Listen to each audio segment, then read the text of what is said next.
être avec nous alors que nous poursuivons cette série de réunions soir après soir. Puisse ta présence être ici, Seigneur, la glorieuse puissance du Saint-Esprit. Puisse-t-il ne même pas pouvoir retirer les piquets lundi, qu'elles se poursuivent, Seigneur. Oh, que ton esprit descende. Viens-nous en aide maintenant, alors que nous t'adorons. C'est au nom de Jésus, ton Fils, que nous le demandons. Amen. C'est un peu boueux autour d'ici ce soir, n'est-ce pas? Mais c'est beaucoup plus frais, et ça, c'est une bonne chose. Je suis très heureux de cela. De ce qu'il ne... En effet, je me rends compte que je dois raccourcir de quelques jours mon séjour à une série de réunions. Mais je suis heureux que frère Holzer soit venu prêter main forte. Et je veux que vous veniez tous l'écouter. Et il vous fera certainement du bien. Il priait pour les malades avant même que j'entre dans le ministère. Donc, c'est le même homme, n'est-ce pas? Alors, c'est très bien. Et en voici la raison. Je viens vraiment... Je ne sais pas ce que je dois faire. Et si je pars d'ici dimanche, j'ai une demi-journée pour faire cela. Et alors, je dois parcourir 5600 km en voiture pour me rendre à la réunion. Et j'ai une réunion entre les deux. Vous pouvez imaginer ce que... Voyez, et c'est un... Et j'ai demandé à frère Mort si nous pouvions quitter quelques jours plus tôt, comme ça. Et il a dit, certainement, frère Branham. Et c'est ce que j'aime chez frère Mort et l'église ici. Ce sont de vrais chrétiens, pour ce qui est d'être compréhensifs et tout. Et je vous le dis, de savoir qu'on a un ami qui est plus attaché qu'un frère, ça a une grande valeur. Et d'avoir des gens qui comprennent.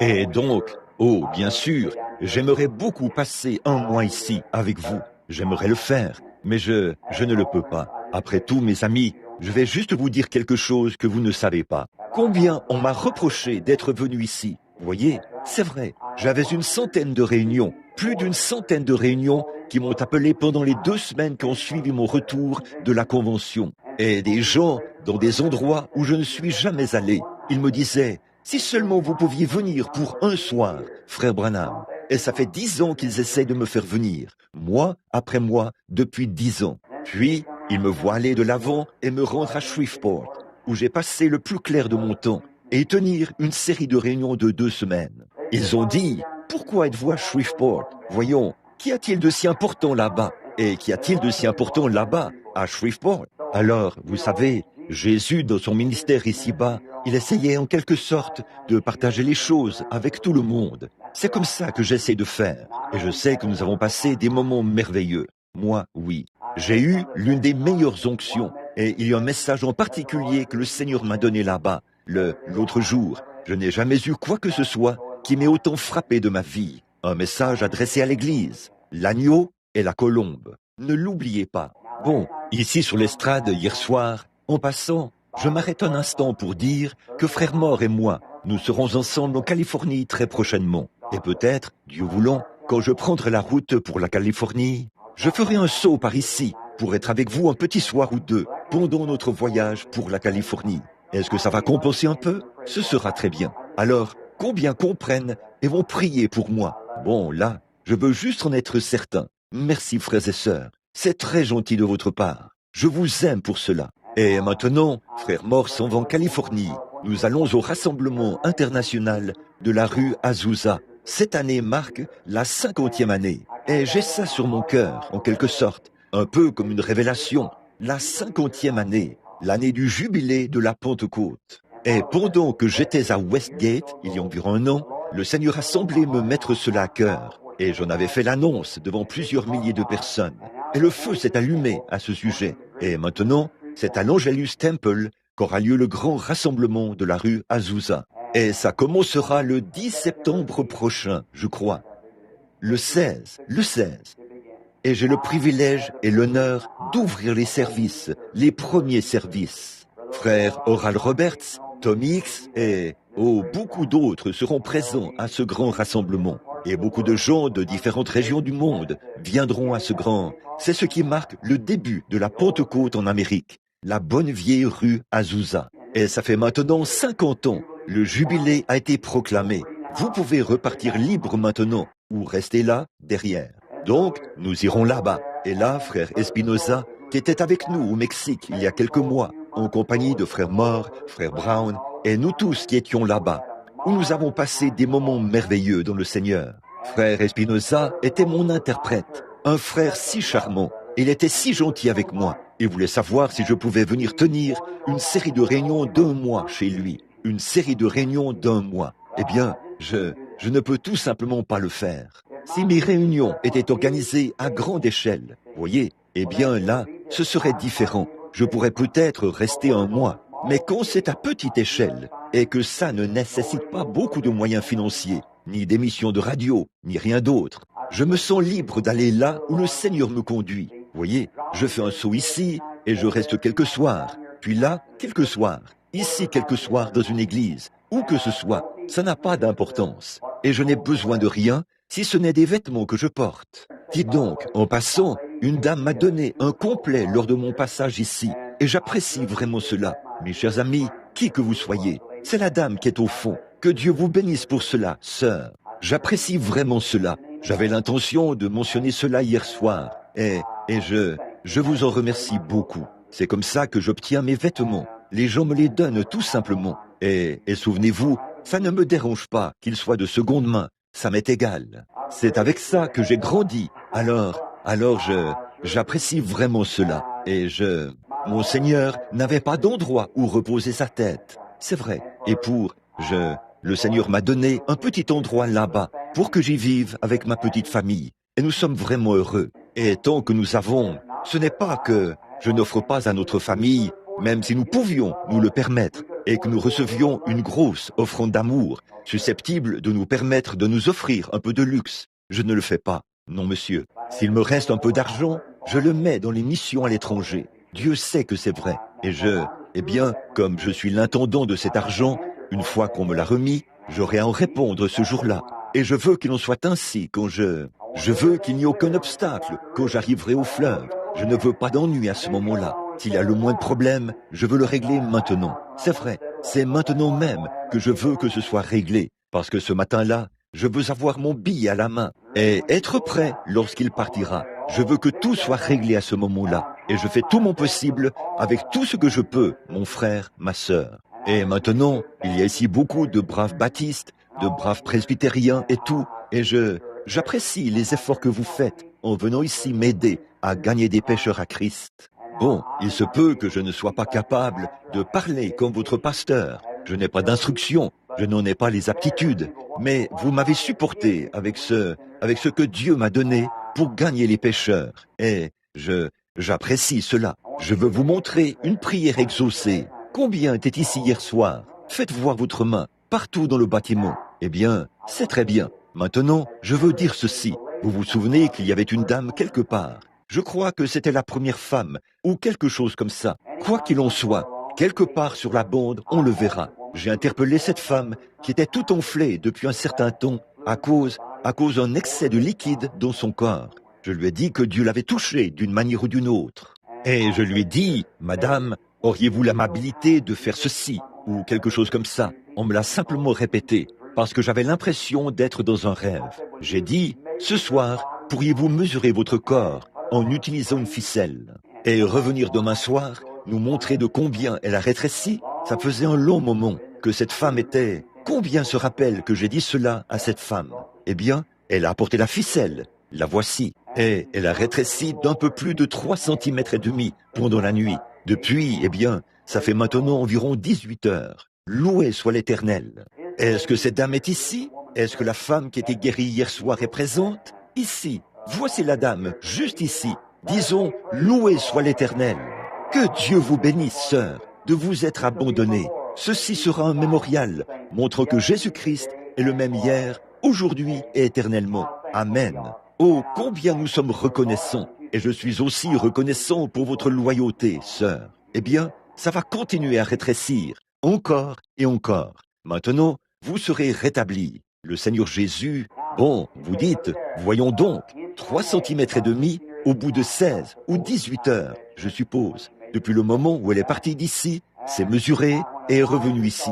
Eh bien, lorsqu'Élie a vu un petit nuage qui avait à peu près la taille de la paume de la main d'un homme, il a dit, j'entends un bruit qui annonce une pluie abondante. Préparez-vous. Alors, oh là là, je prie que cette semaine soit un moment tellement merveilleux que des béquilles et tout s'amoncelleront autour de ses mains ici, et que Dieu sera glorifié. J'ai vraiment confiance qu'il en sera ainsi. Et un jour, j'espère venir à Shreveport, dans une série de réunions comme celle-ci, où je me tiendrai simplement là, à prier pour les malades, au fur et à mesure qu'ils passeront. Je tiens tant à le faire, que je ne sais que faire. Cependant, mon ministère est fait de telle manière que si je commence une réunion et que je ne me lance pas dans cela, ça va. Mais une fois que ça se déclenche, je ne peux plus arrêter cela. Chaque fois que je rencontre quelqu'un, voilà, c'est là, voilà, c'est là. Les gens tirent de partout. Et c'est pour cela que mon ministère n'a jamais eu un franc succès en Amérique. Mais oh, combien le Seigneur a béni cela outre-mer. Voyez, en Amérique, on enseigne aux gens qu'il faut leur imposer les mains ou les oindre d'huile. Alors, c'est ce qu'ils croient. Et il n'y a aucun moyen de changer cela. Voyez, c'est déjà ancré en eux.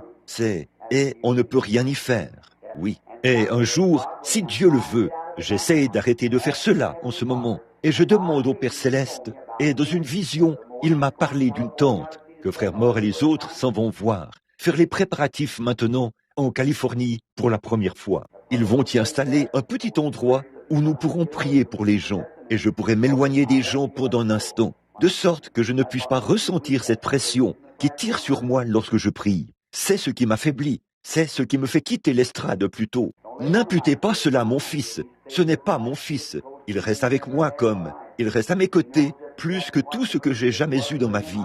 Il sait exactement ce qu'il faut faire. Sans lui, je serais dans un asile d'aliénés, parce qu'on m'aurait laissé rester sur l'estrade. Une fois, j'ai confié cette tâche à des prédicateurs, et vous avez appris que j'avais quitté le champ de travail, et que je ne m'en étais pas remis avant 2 ou 3 ans. Et mon fils est loyal envers moi, et j'apprécie cela. Alors, il reste là, à mes côtés. Alors, il se tient sur l'estrade, et il m'observe. Et lorsqu'il voit que mes lèvres pâlissent, il dit, « Papa, peu m'importe s'il y en a 50 000 qui attendent. Si tu ne viens pas, je vais te mettre sur mon épaule, et tu vas venir. » Alors, c'est ce que sa maman lui dit de faire. Elle a du mal à me laisser aller aux réunions sans lui. Elle dit, « Billy, vas-y, je sais ce qui va arriver à papa. Il va revenir tout bouleversé et tout. » Elle lui dit, « Il faut que tu y ailles, peu importe qui est là ou qui n'est pas là. Et lorsque tu vois qu'il est à bout de force, fais-le sortir de l'estrade, sur le champ. Alors, j'apprécie cela, mon fils, Billy Paul. Et maintenant, mes amis, mon ministère, c'est ceci. Mon ministère ne consiste pas à toucher les gens. Et je constate que ce n'est pas vraiment pour les Américains, mais outre-mer. La seule chose qu'il leur faut voir, c'est une seule chose surnaturelle s'accomplir. Chacun d'eux jettera tout, ses béquilles, se lèvera de son fauteuil roulant et rentrera chez lui. S'il leur faut avoir des gens pour les soutenir pendant un moment quand ils marchent, jusqu'à ce qu'ils aient des forces. À Durban, en Afrique du Sud, où une seule personne, ce don surnaturel était en action. Je crois, non, excusez-moi, je pense qu'ils étaient environ 4. Ils étaient 4, dont une personne sur l'estrade. Je me suis tourné et j'ai fait une prière pour toute l'assemblée. Et frère Bosworth, à ma connaissance, c'est un homme aussi honnête qu'on puisse l'être dans le monde aujourd'hui. Il a estimé à 25 000 le nombre de guérisons extraordinaires après une seule prière.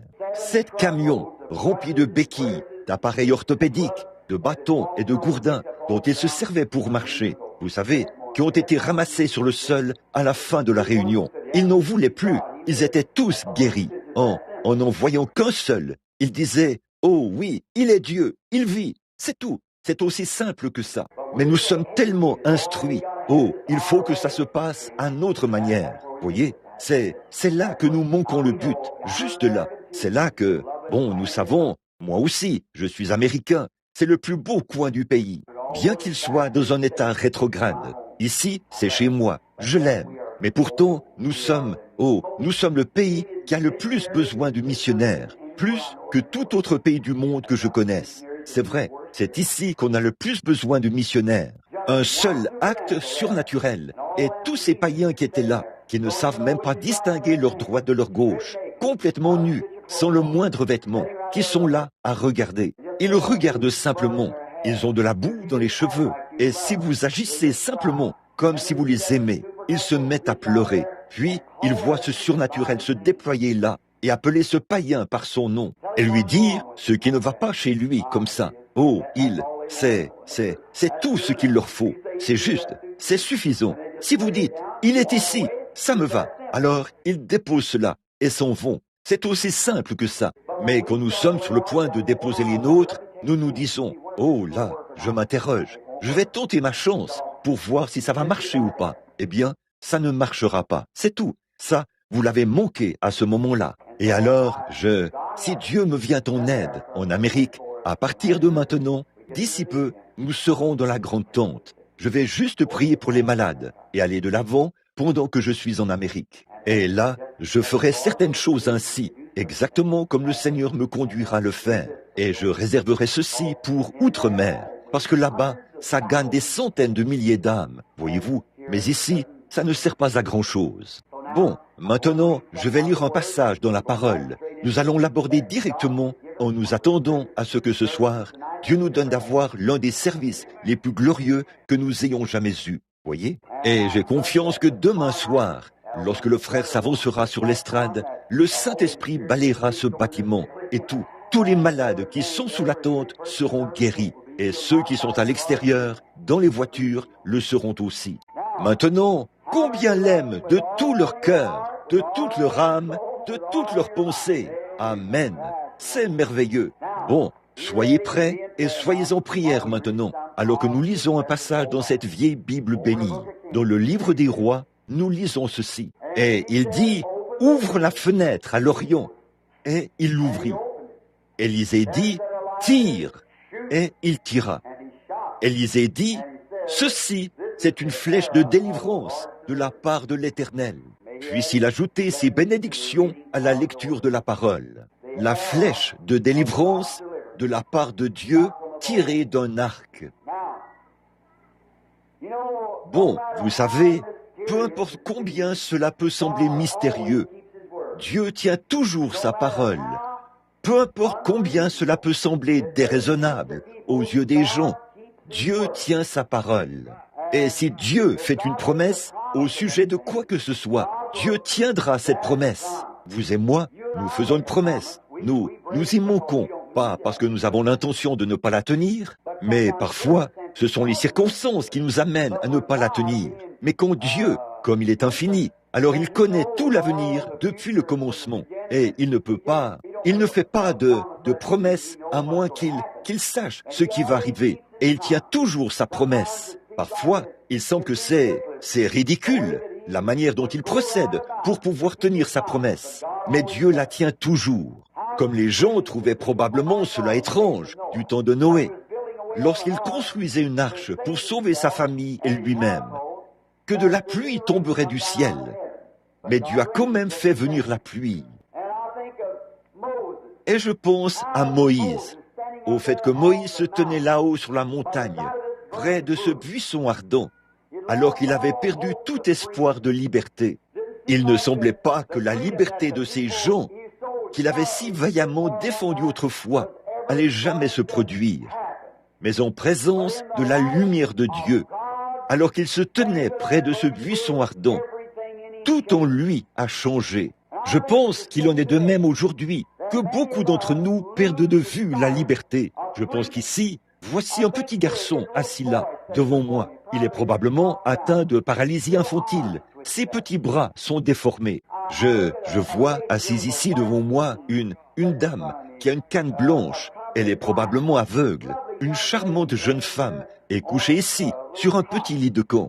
Et il se peut que beaucoup d'entre vous là-bas souffrent d'un cancer, de problèmes cardiaques et de maladies susceptibles de vous tuer. Mais vous perdez toute idée de liberté dès que le médecin déclare que c'est incurable. Eh bien, frères, si jamais nous entrions dans la présence de Dieu, comme l'a fait Moïse, eh bien, c'était pour lui une révolution. Eh bien, ça provoquerait une révolution. Quand, étant en présence de la lumière de cet ange de Dieu, là, sur cette montagne ce jour-là, tout ce qu'il croyait impossible autrefois est devenu une réalité. Et je pense qu'aujourd'hui, s'il arrivait que les hommes et les femmes entrent dans la lumière du Saint-Esprit, sous l'onction de l'Esprit de Dieu et de la lumière de la parole de Dieu, tout ce que Dieu a promis s'illuminerait pour vous et redeviendrait réel. Eh bien, ceux qui avaient fait échouer Moïse au départ, en voici la raison. C'était le fait qu'il lui manquait ce que le buisson ardent avait. C'est vrai. Et c'est ça notre échec aujourd'hui. Il nous manque ce que le Saint-Esprit a. Et le Saint-Esprit a toutes les bonnes choses pour nous. Et si nous recevons le Saint-Esprit, alors tout est possible. Et non seulement tout est possible, mais cela nous a été promis. Jésus a dit, « Tout ce que vous demanderez au Père en mon nom, je le ferai. Si vous demeurez en moi et que ma parole est en vous, demandez ce que vous voudrez, cela vous sera accordé. » Voyez ? Quand nous entrons dans la lumière de la parole de Dieu, avec l'onction du Saint-Esprit, pour faire briller la lumière sur elle, frère, l'impossible devient alors de petites choses. Dieu nous demande de croire sa parole. Il envoie le Saint-Esprit pour stimuler cette parole, lorsqu'il descend dans cette parole, lorsque la parole est prêchée et que le Saint-Esprit apporte la parole. Il stimule cela et fait briller la même lumière de la promesse bénie de Dieu. Dieu a dit, « Je me suis souvenu de la promesse que j'ai faite à Abraham, à Isaac et à Jacob, et je t'envoie là-bas pour l'accomplir. » Voyez ? Alors, une fois que la parole et la promesse de Dieu ont été illuminées par la présence de l'ange du Seigneur, essayez donc d'arrêter Moïse. Il est en route et Dieu tient toujours sa promesse. Et dans notre passage de ce soir, c'est pour moi un passage très frappant, qu'alors qu'ils avaient eu une longue lignée de rois depuis la mort d'Akab, lui à qui Élie avait annoncé comment il allait mourir et ce que Dieu allait faire parce qu'il était méchant et que Jézabel allait être donnée en pâture aux chiens à cause de tout le mal qu'elle avait fait. Et souvenez-vous, mes frères et sœurs, on moissonne ce qu'on a semé. Vous qui, eh bien, c'est la loi de Dieu, c'est la loi de la nature de Dieu. On moissonne ce qu'on a semé. Donc, mes chers amis de Shreveport, que ceci soit pour vous un avertissement. Si vous croyez que je suis le serviteur de Dieu, écoutez, la meilleure chose que vous puissiez faire au Life Tabernacle et partout ailleurs, c'est de faire en sorte que la réunion de prière à l'ancienne mode ne cesse jamais, de garder l'unité de l'esprit et de continuellement avoir les yeux levés pour guetter la venue du Seigneur.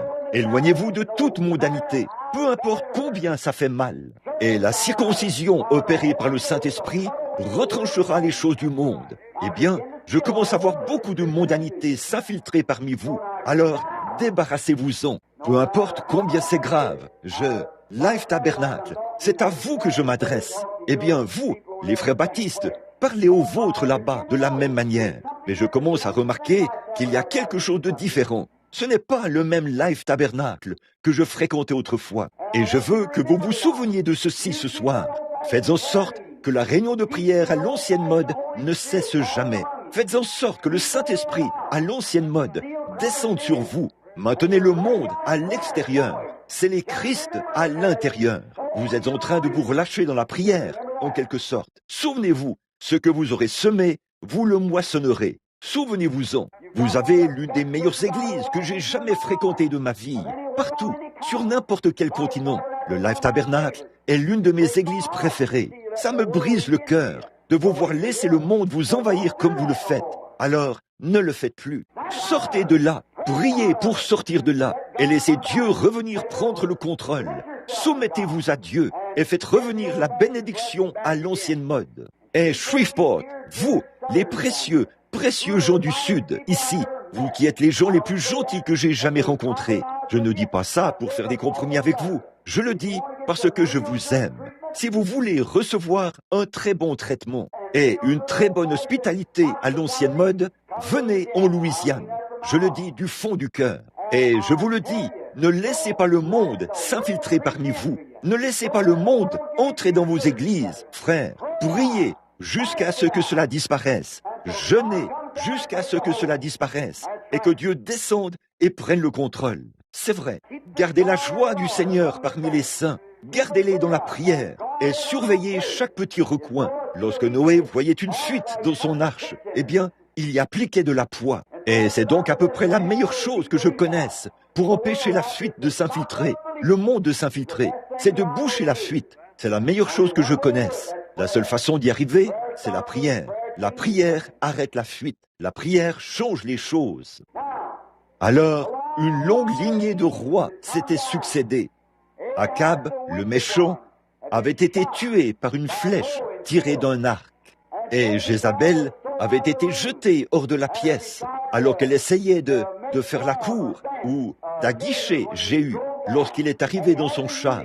Il a demandé aux eunuques de la jeter hors de la fenêtre, en bas dans la rue. Et saviez-vous quoi? Je vais vous dire ceci, Life Tabernacle, de voir que certaines d'entre vous, les femmes, commencent à porter du maquillage et des choses comme toutes les autres femmes du monde. Ça m'a presque donné le coup de grâce. Quand je suis entré ici l'autre jour et que j'ai vu ça, écoutez, il n'y a qu'une seule femme dans la Bible qui s'est fardé le visage. Vous ne vous fardez pas le visage dans le but de rencontrer Dieu. Vous le faites dans le but de rencontrer des hommes.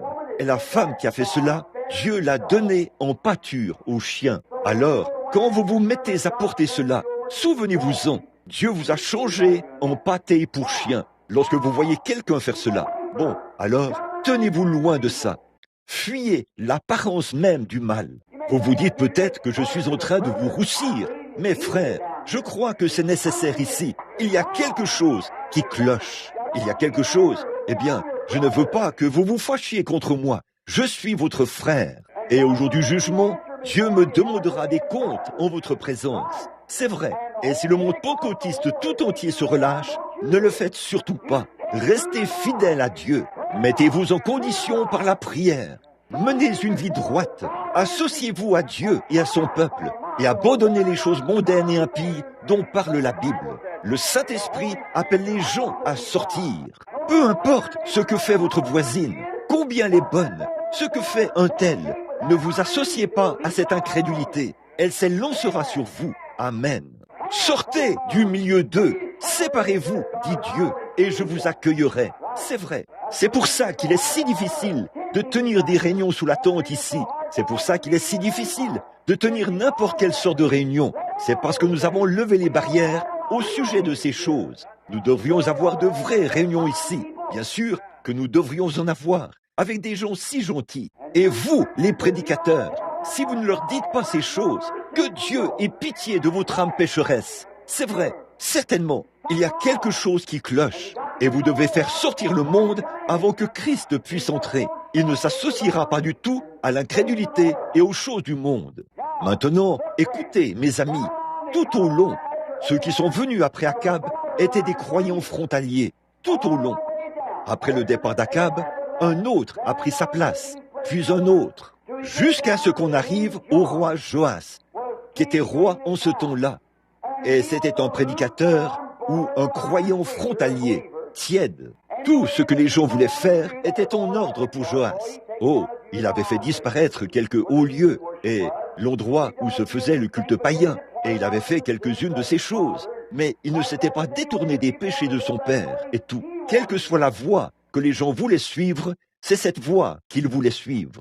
Eh bien, n'est-ce pas là exactement ce que font les prédicateurs aujourd'hui? Ce que l'Assemblée veut faire, c'est dans ce sens que le prédicateur leur prêche. Je tiens à vous dire qu'un prédicateur envoyé de Dieu, né du Saint-Esprit, ne fera aucun compromis avec aucune assemblée. C'est vrai. Pouvez-vous imaginer Jean-Baptiste ce soir-là, lorsqu'on a fait venir Hérodias et Hérode? Eh bien, Jean s'est placé droit devant lui et lui a dit, il ne t'est pas permis de l'avoir pour femme.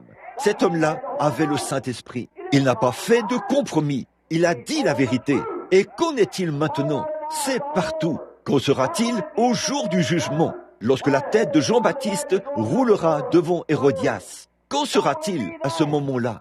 Frère, c'est le moment ou jamais pour vous de prendre position pour Dieu. C'est maintenant le moment. C'est maintenant le moment où nous en avons besoin. C'est maintenant le moment où l'Église est pesée dans la balance et trouvée légère. Après tous ces grands miracles, ces signes et ces prodiges qui ont été faits par des hommes que Dieu a envoyés d'un bout à l'autre du pays, l'Église est pourtant dans l'état le plus rétrograde que j'ai vu depuis des années. C'est vrai, je prêche aux pentecôtistes. Amen. Au début, quand je suis venu dans vos groupes, il y a 10 ans, ça ressemblait à une église. Mais aujourd'hui, ça ressemble au monde. C'est la vérité. Il s'est passé quelque chose quelque part.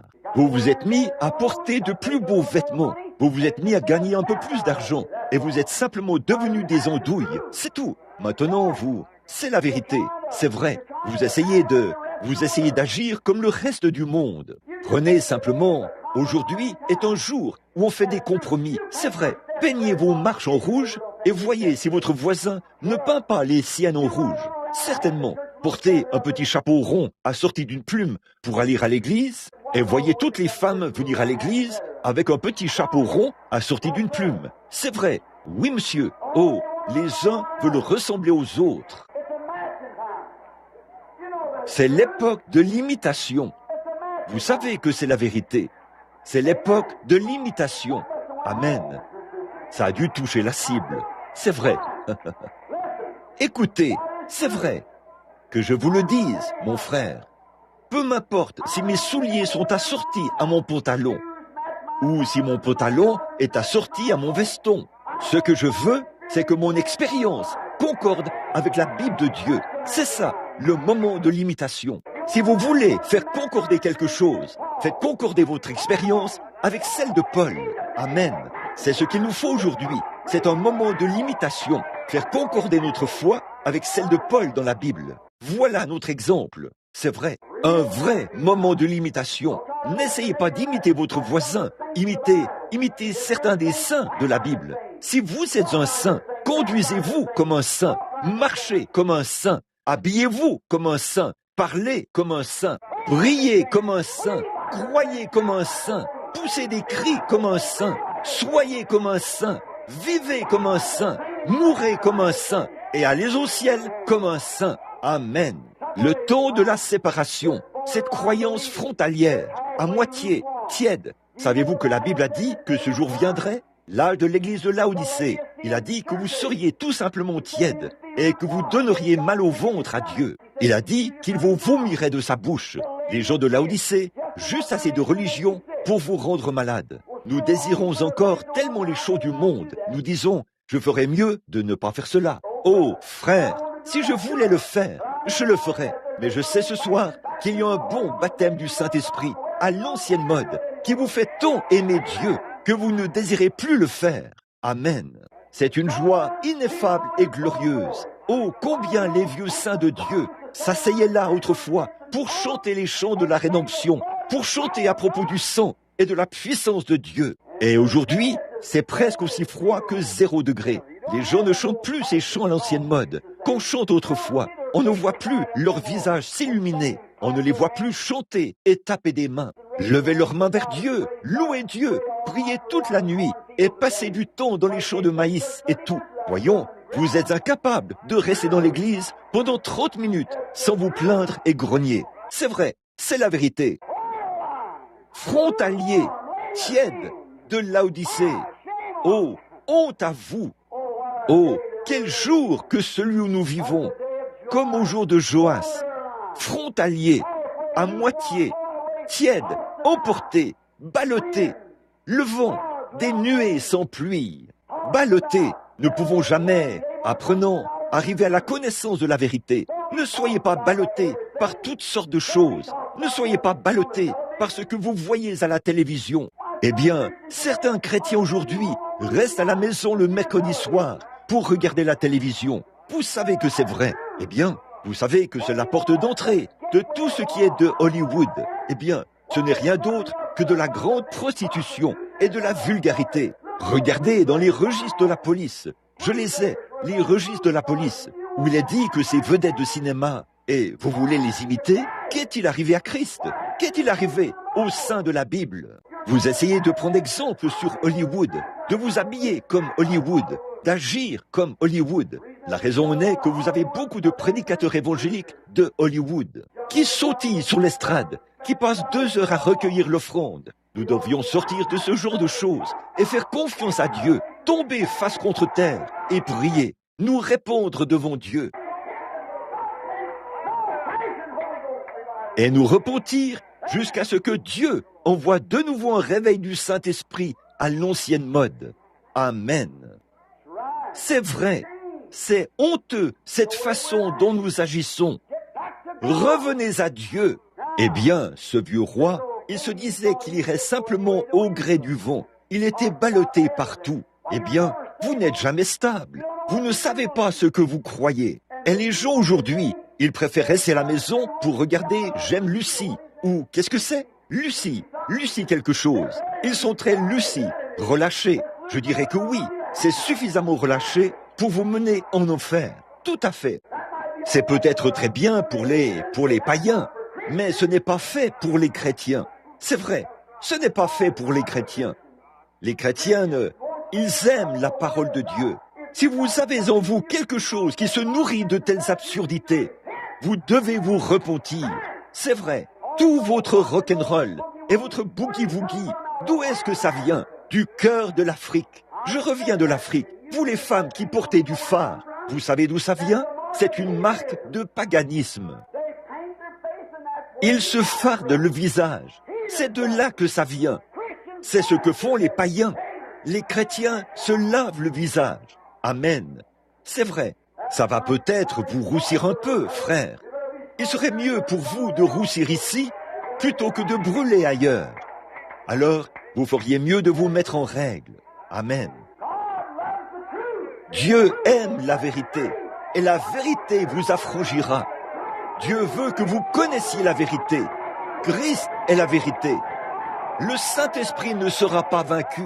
Il est ici maintenant. Le Saint-Esprit, il veut que vous l'acceptiez avec puissance, que vous preniez en considération sa parole. Et si le Saint-Esprit est en vous, il se nourrit de la parole de Dieu, et non pas de la télévision, ni des magazines True Story, des romans d'amour par lesquels vous qui prétendez être chrétiens êtes absorbés. Pourquoi vos enfants? Écoutez un peu. En moins de 3 mois, tous les adolescents du pays, âgés entre 5 et 18 ans, savaient qui était David Crockett. Oh, là-bas dans la rue, ils chantent Davy Crockett. Une sorte d'histoire inventée, une absurdité. Quelqu'un qui a tué un ours à l'âge de 3 ans. C'est fou, ça. Mais les enfants portent des chapeaux en fourrure de raton laveur et tout, et des pistolets à la ceinture. Oh, les magasins d'articles à petit prix en sont pleins, et partout ailleurs. C'est absurde. Et vous, les chrétiens, qui avez le message de Dieu, si le monde est capable de brandir ce genre de choses et de vendre beaucoup d'absurdités et de camelotes aux enfants, à combien plus forte raison les chrétiens devraient-ils brandir le programme du Seigneur Jésus-Christ? Et la puissance du Saint-Esprit, la résurrection, la vie éternelle, la venue du Seigneur. Il y a des centaines de milliers d'enfants ce soir en Amérique qui pourraient vous parler de Davy Crockett et qui ne savent rien de Jésus-Christ. Qu'est-ce qui ne va pas? C'est pour ça qu'ils restent à la maison, la tête plongée dans la télévision plutôt que dans la Bible. Je n'ai rien contre la télévision. Si elle est utilisée pour diffuser le programme de Dieu, c'est en règle. C'était la voix de Dieu au départ, qui a créé les ondes et tout le reste. Mais le diable a simplement pris cela et l'a perverti. C'est aussi simple que ça. Hollywood s'en est emparé. Tout ce dont ils s'emparent est pourri, parce qu'ils ne peuvent faire autrement. J'ai lu dans les magazines de faits divers que les femmes les plus célèbres se prostituaient pour $50 par nuit, qu'elles vont avec des hommes et tout, partout sur la côte. Puis elles se pavanent partout, et certaines d'entre elles ont eu 4 ou 5 maris. Et vous, les petites filles, vous voulez prendre exemple sur elles? Et lorsque des hommes, là dehors, qui sont censés être des vedettes de cinéma et tout, qui sont tant allés avec des femmes que le cours naturel de la vie change pour eux, et ils deviennent pervertis. Et vous dites que vous voulez prendre exemple sur ça? Regardez là-bas au calvaire, où un homme a été pendu à une croix et est mort. Le seul véritable exemple qui ait jamais été donné au monde, par lequel les êtres humains doivent vivre, c'est l'homme Jésus-Christ. Amen. C'est vrai. Et nous nous disons chrétiens, et nous faisons en sorte que notre âme s'harmonise avec de telles choses. Ce n'est pas étonnant que le monde s'infiltre. Ce n'est pas étonnant qu'il se passe quelque chose. Ce n'est pas étonnant que vous ne puissiez plus avoir de réunions qui stimulent l'âme, parce que le monde s'est infiltré. On est frontalier, à moitié, dénué de caractère. Oh là là, quelle condition! Malgré tout cela, maintenant, pour vous montrer qu'il y a un espoir, ce vieux roi Joas avait appris que le prophète était malade, et il est allé lui rendre visite. Et quand il est allé lui rendre visite, il n'est pas venu de manière irrévérencieuse. Il allait venir avec respect. Il est arrivé là. Il avait assez de Dieu en lui pour savoir qu'il devait visiter ce prophète en lui témoignant du respect. Alors, il s'est présenté là, a pleuré pour lui et a dit « Mon père, char d'Israël et sa cavalerie ». Et à ce moment-là, vous voyez, c'est comme ça qu'on obtient quelque chose de Dieu. Ne venez pas à une réunion comme celle-ci pour vous en moquer. Ne venez pas pour colporter une sorte d'histoire d'un endroit à l'autre. Si vous le faites, vous n'arriverez jamais à rien avec Dieu. Ne lisez pas la Bible pour vous disputer à ce sujet. Lisez la Bible pour la vivre. C'est vrai. Et donc, lorsqu'il y est allé et qu'il l'a vu, il l'a respecté. Il a dit « Mon père, char d'Israël et sa cavale. » Autrement dit, mon père, tu vaux plus que tous les chars d'Israël et toute sa cavalerie. Oh, combien cela est vrai! Ce soir, je dis que bien qu'Élisée ait été considéré par le monde moderne comme un exalté, un fanatique, sa présence dans cette nation valait plus que tous les chevaux et les chars qu'il possédait. Et je dirais ce soir qu'une bonne réunion du Saint-Esprit sous la tente, à l'ancienne mode, nous protégera plus que toutes les bombes atomiques que nous pourrions créer en 1 million d'années. Amen. Leur respect. Il n'y est pas allé pour dire « Oh, hé, toi l'exalté, tu sais ce que mon pasteur vient de me dire à ton sujet ?» Ah, il n'a pas fait cela. Il s'est avancé avec respect et il a pleuré pour lui. Et parce qu'il est venu et qu'il s'est approché avec respect, Dieu a porté un regard favorable sur lui. Dieu a dit « Maintenant, Élisée, lève-toi. » Et Élisée s'est levé. Et dans leur état rétrograde, ils étaient sur le point d'être assiégés par un autre pays, les Syriens. Ils venaient pour s'emparer d'eux, et Élisée le savait. Mais parce que ce seul homme s'est humilié et s'est rabaissé devant Dieu, et a dit « Oh, mon Père, comme nous avons besoin de toi !» Dieu a eu égard à cela. Il avait respecté Élisée, et Dieu l'a respecté. Et si vous respectez la Bible de Dieu et le Saint-Esprit de Dieu, il vous respectera. Amen. N'essayez pas de la contredire ou de dire qu'elle n'est pas vraie. Croyez-la, c'est tout. Observez-le maintenant. Et Élisée a dit, va chercher ton arc. Et il y a mis une flèche. Il a dit, ouvre la fenêtre à l'Orient. C'est de l'Orient que viendra Jésus. Et il a dit, maintenant regarde bien. Maintenant, je veux que tu insères la flèche et que tu tendes l'arc le plus possible. Et il l'a fait. Il a dit, tire. Et lorsqu'il a tiré, qu'est-ce qui s'est passé? La flèche est sortie. Il a dit, va chercher la flèche. Quand il est revenu, il a dit, frappe contre terre. Il a frappé contre terre 3 fois. Et le prophète s'est irrité contre lui. Il a dit, pourquoi n'as-tu pas frappé plus de fois que ça? Pourquoi n'as-tu pas fait autre chose à ce sujet? Frappé plus de fois que ça. Il a dit, tu as frappé 3 fois. Tu ne remporteras alors que 3 victoires. Ce soir, c'est à peu près ce qui s'est passé dans l'église chrétienne. Nous avons frappé la flèche de délivrance de la part de Dieu. Voilà ce qu'il a dit que c'était. Dieu nous a envoyé la flèche de délivrance. La flèche de délivrance, c'est le Saint-Esprit qui a été envoyé, tiré de l'arc de l'amour de Dieu. C'est vrai. Quand l'éternité et l'éternité ont été réunies par la corde de l'amour, Dieu a tiré la flèche de délivrance dans l'église, le jour de la Pentecôte. Amen. Et il a été remis entre les mains de l'église. Alléluia. Il a été remis entre les mains de l'église la flèche de délivrance de la part de Dieu. Amen. Le Saint-Esprit délivrera l'église de tout genre de chaos dans lequel elle pourrait se retrouver. Mais qu'a-t-elle fait de cela? Ils ont pris la flèche et ont frappé 3 fois.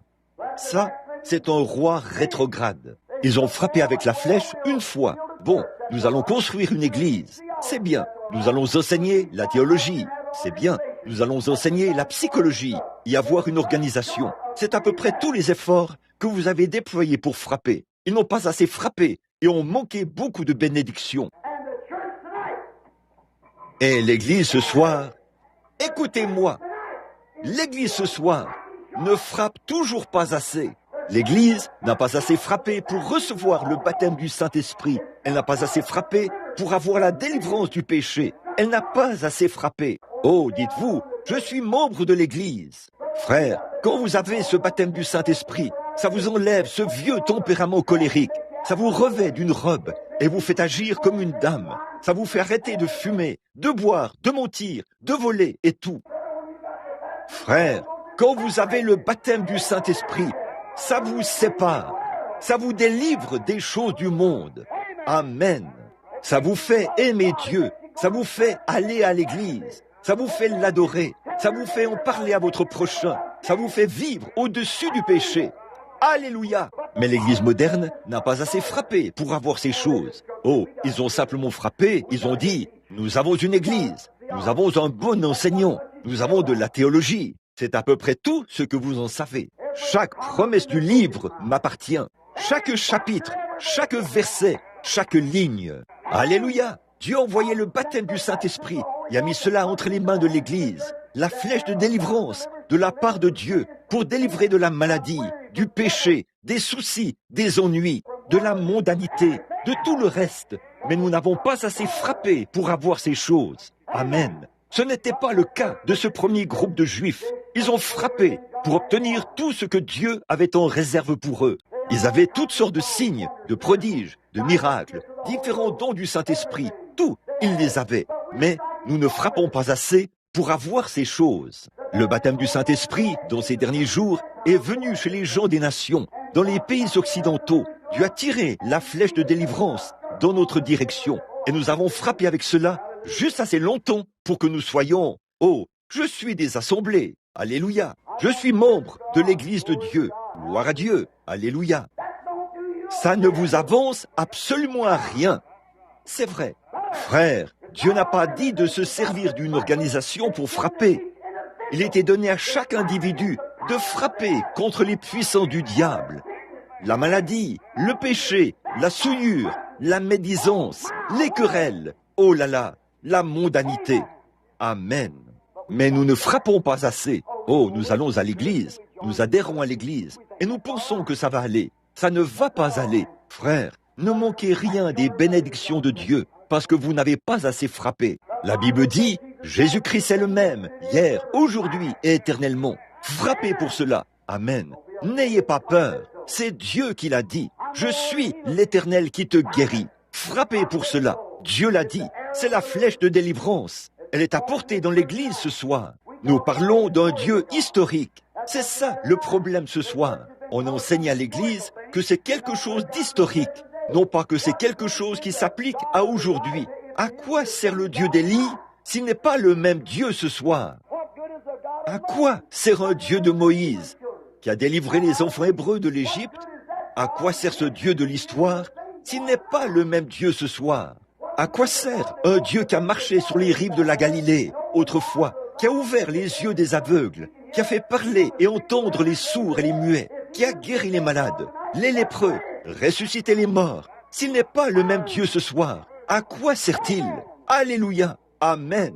À quoi sert-il? À quoi cela sert-il de donner à vos garçons une instruction qui porte sur un grand toute l'histoire, de leur apprendre toute la théologie, de leur enseigner la Bible? Puis, si vous faites demi-tour et que vous dites à ce même groupe d'hommes que les jours des miracles sont passés et des choses de ce genre, à quoi cela sert-il de connaître l'histoire? À quoi cela sert-il de donner à votre oiseau la meilleure nourriture orthodoxe que vous puissiez lui donner, puis le lier dans une cage et ne pas le laisser sortir? C'est pareil aujourd'hui, avec toute notre instruction, avec toute notre théologie, avec toutes nos églises dénominationnelles et tout. Nous lions les gens en leur disant que les jours des miracles sont passés. Ça n'existe plus ça aujourd'hui. Ils ne peuvent pas être guéris. Le baptême du Saint-Esprit, ça n'existe pas. Toutes ces choses, disent-ils, sont des absurdités. À quoi cela sert-il de leur prêcher la Bible si c'est pour les garder en cage et leur dire que Dieu nous a quittés il y a bien des années? S'il n'est pas le même Dieu de la délivrance autrefois, aujourd'hui, comme il l'était autrefois, il ne vaut rien pour nous. Il est un personnage mort. Il est quelque chose d'historique. Comment pourrez-vous réchauffer un homme à la peinture d'un feu? Cet homme mourrait de froid. Vous diriez, eh bien frère, regardez ce beau feu qui brûle. Il a brûlé il y a 2000 ans. À quoi cela servirait-il à cet homme qui est là, à geler? Certainement. Si Jésus-Christ est ressuscité des morts et qu'il a dit, je serai avec vous tous les jours jusqu'à la fin du monde. À quoi cela sert-il de leur enseigner un fait historique si vous ne pouvez pas prouver qu'il est le même aujourd'hui? Amen. S'il n'est pas le même ce soir, en tout ce qu'il était autrefois, il n'est pas Dieu. Amen. La flèche de délivrance a été donnée à l'Église, mais la mondanité, l'incrédulité, la superstition et tout le reste se sont infiltrés, ont amené la mondanité dans l'Église, ont amené des querelles dans l'Église, des disputes, différentes barrières dénominationnelles. L'un dit, je suis ceci, je suis cela, je suis de Paul, je suis de... Oh là là, voilà ce qui ne va pas. Mais frères, encore maintenant, la flèche de délivrance est remplie de miséricorde ce soir. Elle était donnée à l'Église. Ce que nous devrions faire, c'est de la prendre et de frapper pour la gloire de Dieu. C'est vrai. Et chaque bénédiction divine que Dieu a promise est à vous par la foi, pourvu que vous la receviez. Croyez-vous cela? Je le crois, à la lumière de la parole de Dieu, que Dieu a promis ici qu'il ferait une certaine chose. Et il a rencontré Moïse sur la montagne. Et Moïse avait essayé, sur la base de toute sa doctrine, de tout ce qu'il savait de la Bible, de tout ce que sa mère lui avait enseigné, de tout ce que les docteurs lui avaient enseigné et tout. Il avait essayé d'aller là-bas pour le faire de lui-même. Et il avait échoué. Mais une fois, lorsque l'ange de Dieu est descendu et que Dieu a parlé dans la puissance du Saint-Esprit, la parole de Dieu est devenue réelle. Après que le Saint-Esprit l'a révélé à Moïse, il a été un homme différent. Je vous le dis, mon frère, ma sœur, ce soir, vous avez peut-être pensé que ça pouvait être du fanatisme ou quelque chose de ce genre. Mais si vous marchez avec Dieu une fois et que vous acceptez sa promesse et que vous tendez la main et dites « Maintenant, Seigneur, je crois cela », le Saint-Esprit brillera là-dessus. Regardez bien ce qui va se passer. Vous serez une personne différente. À la lumière de la parole de Dieu, puissiez-vous vivre, croire et servir le Seigneur Jésus. Prions. Notre Père Céleste, c'est le soir, c'est le moment où les hommes doivent courir vers le royaume. Il se peut que ce soit la toute dernière fois pour les hommes ici ou les femmes d'entendre. Il se peut que ce soit leur dernière occasion. La mort pourrait les emporter avant demain matin. Il se peut que ce soit la dernière fois où certaines personnes s'assiéront dans une réunion sous la tente. Ô Dieu du ciel, parle, ne le veux-tu pas, Seigneur? Oh, puisse le Saint-Esprit prendre ces quelques paroles entrecoupées et les faire pénétrer dans les cœurs, et ensuite faire briller le Saint-Esprit sur elles, afin qu'elles prennent vie et soient à nouveau vivantes dans chaque cœur. Accorde-le ce soir, Seigneur. Reçois la gloire du service. Sauve les pécheurs. Ramène les rétrogrades à la maison et guéris les malades. Nous le demandons au nom de Christ. Pendant que nous avons la tête inclinée, je vais vous demander, y a-t-il un homme ou une femme ici ce soir qui soit coupable de péché? Peu m'importe depuis combien de temps vous êtes membre de l'Église, que vous l'ayez jamais été ou que vous ne l'ayez jamais été. Vous êtes coupable et vous avez suffisamment de réel respect pour Dieu, alors que tout le monde a la tête inclinée, les yeux fermés. Voudriez-vous lever la main vers Dieu pour dire « Oh Dieu, je lève ma main pour indiquer que je suis coupable. Je veux le pardon. » Voulez-vous le faire? Que Dieu vous bénisse. Que Dieu vous bénisse. Vous. Oui, oh là là, il y en a beaucoup, tout là-bas. Que Dieu te bénisse, jeune homme. Que Dieu te bénisse, jeune homme. Que Dieu te bénisse, jeune fille. Que Dieu vous bénisse, sœur. Que Dieu vous bénisse, madame. C'est merveilleux. C'est merveilleux. Le Saint-Esprit est ici. Il parle. Il fait descendre les glorieuses bénédictions de Dieu. Quelqu'un à l'extérieur? Que Dieu te bénisse, jeune fille. Je vois ta main. Que Dieu vous bénisse, monsieur. Je vois la vôtre. C'est très bien. Tout là-bas. Quelque part ailleurs? Que Dieu vous bénisse. Tout au fond, dans le coin. C'est merveilleux. Quelqu'un d'autre? Frère Branham, je sais une chose. Nous devons regarder les choses en face. Nous devons savoir ceci. Il se peut que ce soit un peu rude et que ce soit dit sans ménagement. Mais frères, nous vivons dans la dernière heure. Nous devons arrêter de prendre des gants pour manipuler l'Évangile. Faites-moi une petite faveur pour que j'adhère à l'Église. Jésus a dit, si un homme ne naît de nouveau, il ne peut même pas voir le royaume des cieux. Une personne née de nouveau est un saint enfant de Dieu. Si vous n'êtes pas dans cet état-là ce soir, seriez-vous assez honnête avec Dieu pour lever la main? Quelqu'un qui ne l'a pas levé? 20 personnes ou plus ont levé la main. Est-ce que quelqu'un d'autre qui n'a pas levé? Que Dieu vous bénisse, monsieur. Que Dieu te bénisse, jeune homme. Que Dieu vous bénisse, là au fond, frère. Oui, monsieur, C'est très bien. Que Dieu vous bénisse là-bas, mademoiselle. Je vous vois, et Dieu aussi certainement. Je sais qu'il vous voit. Il connaît même chaque moineau. Vous dites, frère Branham, je suis coupable du péché contre lequel vous avez prêché ce soir. Je suis coupable de rester à la maison pour regarder la télévision au lieu d'être à l'église. Je suis coupable de lire des magazines immoraux. Je suis coupable d'avoir regardé des images vulgaires. Je suis coupable d'avoir regardé des femmes habillées de façon immorale dans la rue. Je suis coupable de toutes ces choses, alors que j'aurais dû détourner la tête, étant un homme chrétien ou une femme chrétienne. Êtes-vous coupable? Alors répondez devant Dieu en levant la main pour dire « Je suis coupable ».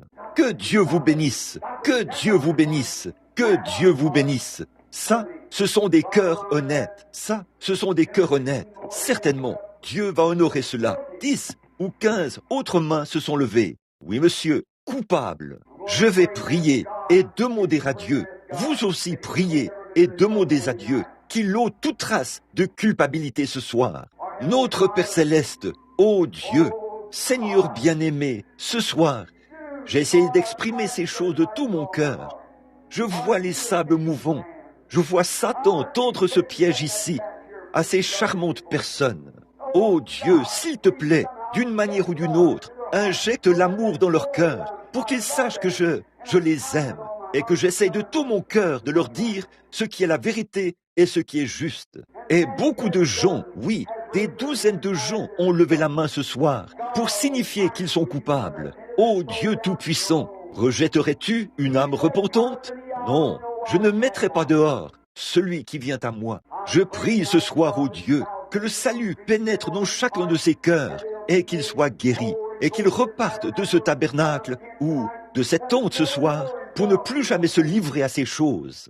Lorsque les païens qui se présentent dans les rues à moitié nus, puis cet homme chrétien détourner la tête par le Saint-Esprit, une fois que vous commencez à installer cette vieille télévision, avec toutes sortes de sottises et d'absurdités présentées par des pécheurs qui iront en enfer un jour s'ils ne se repentent pas, qui sont là pour influencer les gens, pour utiliser leur influence pour combattre les chrétiens de Dieu. Puisse le Saint-Esprit parler à leur cœur et dire « Souviens-toi de ce soir-là, sous la tente, où je t'avais condamné à ce sujet et tu avais levé la main. Puisse-t-il ne plus jamais être coupable de ces choses. Accorde-le, ô Dieu. Maintenant, pour que les gens puissent savoir que tu es toujours vivant, que les gens puissent savoir que nous ne parlons pas juste pour parler, que nous n'essayons pas d'introduire quelque chose dont nous ne savons rien. Je te remercie, Père Céleste, que par ta grâce, je te connais bien dans la puissance de ta résurrection. J'ai fait beaucoup d'erreurs dans ma vie. Seigneur, j'en ai honte.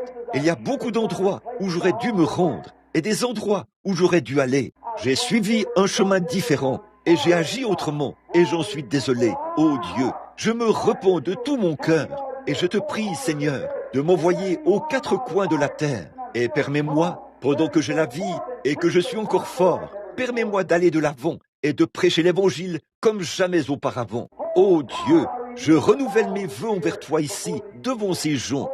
Ô Seigneur, je te prie, au nom de Christ, de moindre du Saint-Esprit, d'opérer des signes et des prodiges, et de fortifier mon corps. Oh, renouvelle les visions, Seigneur. Bénis ce live tabernacle qui parraine cette série de réunions, et les baptistes, les méthodistes, les presbytériens, et tous les autres qui sont rassemblés ici ce soir. Que leurs églises soient en feu, et que le réveil du Saint-Esprit à l'ancienne mode frappe ici à Shreveport. Que la flèche de délivrance de la part de Dieu tombe sur ce groupe ce soir et que cela révolutionne complètement tout Shreveport et ses environs par un réveil du Saint-Esprit à l'ancienne mode. Accorde le Seigneur. Bénis notre vaillant frère qui se tiendra ici demain soir pour clore cette série de réunions. Ô Père, envoie le Saint-Esprit pour produire un mouvement vivant ce soir. Montre ainsi que tu es vivant et que tu vis au siècle des siècles.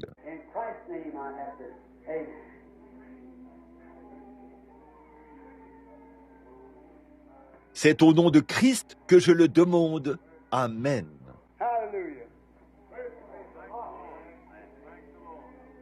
Alléluia.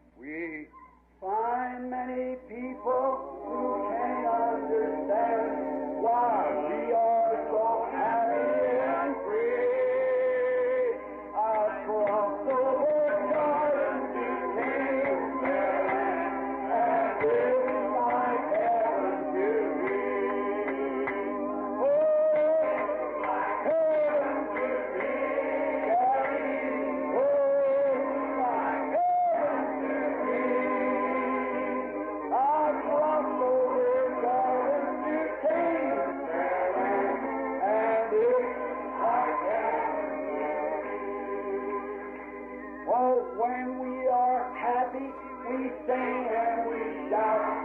Some don't understand it, I mean, but we're filled with the Spirit. There isn't a doubt, and that's what's the matter with me. Oh, that's what's the matter with me. Praise the Lord. Oh, that's what's the matter with me.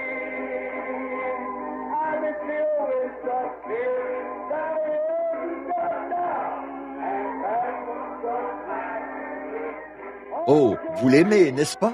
Pendant que nous chantons cela de nouveau, serrez la main à quelqu'un près de vous, méthodiste et baptiste. Vous savez, cette religion à l'ancienne mode amènera une robe de soie et une robe de calicot à se donner l'accolade. Et à s'appeler mutuellement sœurs. Ça amènera un smoking et une salopette à s'appeler mutuellement frères. Tournez-vous et serrez la main à quelqu'un.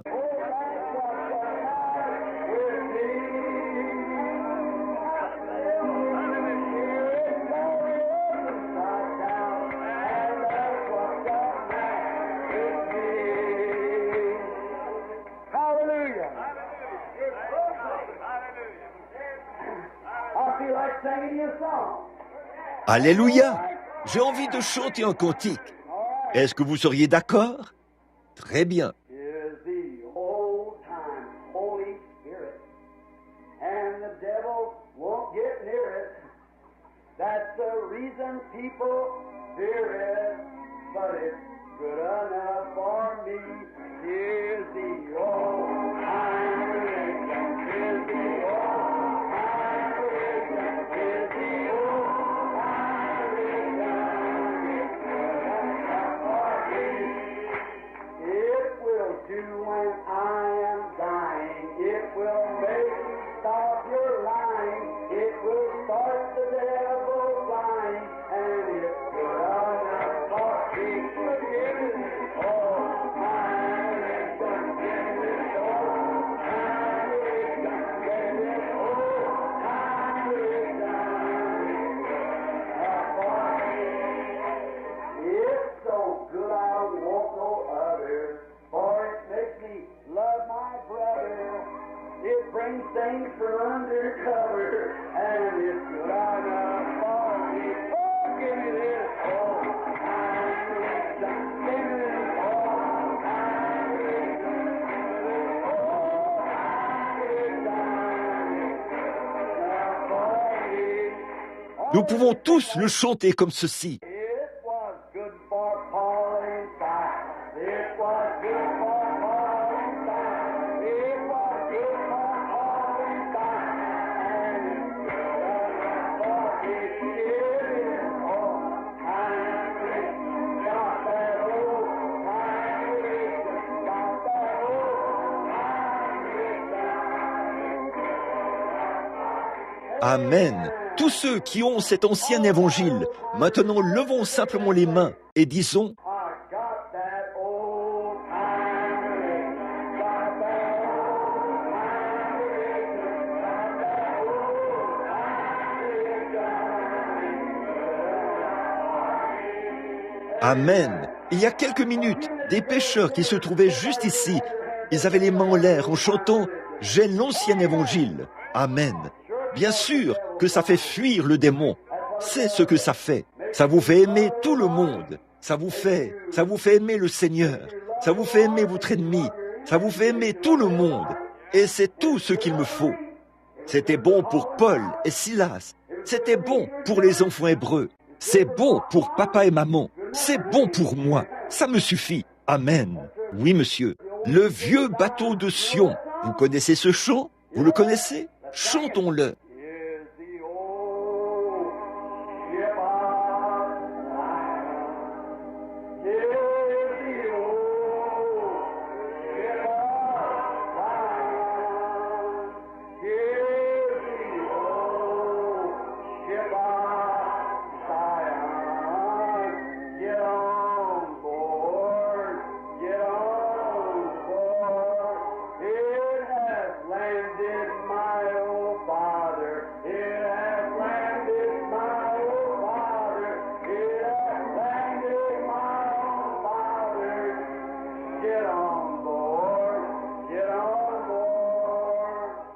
Oh, j'aime ces chants à l'ancienne mode. Je suis tout simplement vieux jeu et j'ai grandi avec du pain de maïs et des haricots à œufs noirs. J'avais l'habitude de tremper dans la bouilloire.